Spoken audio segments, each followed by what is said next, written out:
মুত্তাকি একটা ইখলাসের বিষয়।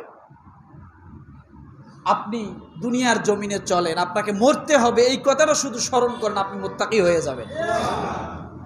আপনাকে মরতে হবে এই কথাটা যদি আপনি স্মরণ করেন, আপনি মুত্তাকি হবেন।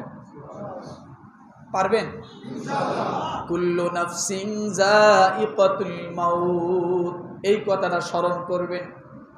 যদি এটা স্মরণ না হয়, কবর দেখলে অন্তত একটা মিনিট কবরের পাশে দাঁড়াইবেন, কিছুই বলতে পারেন না, শুধু দাঁড়াইবেন, সূরা ফাতিহা সূরা ইখলাস পড়বেন, আর একটাবার ভাববেন এই কবর আমার জন্য একদিন খোলা হবে। কথা ঠিক কিনা?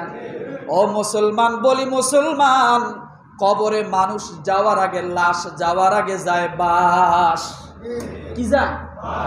কবরে লাশের আগে কি? বাস। আপনি কবরে যান নাই, কিন্তু কবরের মধ্যে বাস